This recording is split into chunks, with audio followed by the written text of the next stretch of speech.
I was gonna say to you guys, like, hey, you know what probably is my most favorite hour of my week? And I know I was gonna tell you it's when I do philanthropy and focus, but look, man, being Tommy D is pretty cool. So most of the hours in my week are my favorite because I decide what I'm gonna do. So I love that. But philanthropy and focus certainly ranks up there. And every week I bring another nonprofit leader. And I used to think the show was really just about focusing on the organization, comma, and the leader. But of late, I'm really learning that these leaders have great stories of their own that are impactful. Yes, obviously in their own organization, but we're going back to the well this week for the Institute for Nonprofit Practice, where I'm finishing, which feels like it buzzed by, but the core certificate program. We had my friend Michael Partis on the show 2 weeks ago, and this week coming, Kaz Alexander Pinkard, who leads an organization called Hit the Books, will be on the show. He's a classmate of mine. I like to say classmate because I'm like, I go to school like I'm a little kid again. So that's kind of exciting.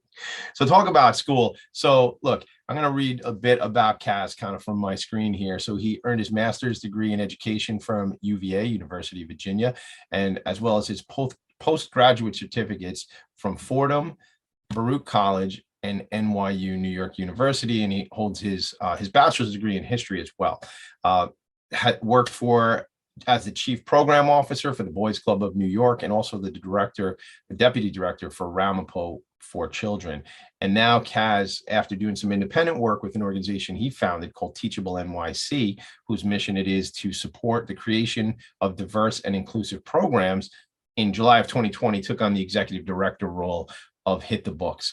I love a play on words, Hit the Books. They talk about education, mentoring, schoolwork with a little bit of, although it's boxing, but a little bit of MMA. I don't really know what the move for MMA is because if you look at me, I'm not really an MMA guy. Anyhow, the hook is getting these young people to hit the books while also having a curriculum around the MMA work. I'm going to read this from their programming. It says, Hit the Books provides after-school educational programs, mentorship, and mixed martial arts classes to kids in Harlem aged 6 to 13 in order to help our students progress outside of the classroom intellectually, emotionally, and physically. Talk about that. Every week, we're going to do this. I'm not stopping. Every single week for the next, 50 years. We're going to do an episode of Philanthropy and Focus. I'm going to bring you another leader of a nonprofit, and we're going to have them tell their story, and I'm going to do a little bit of amplifying the message.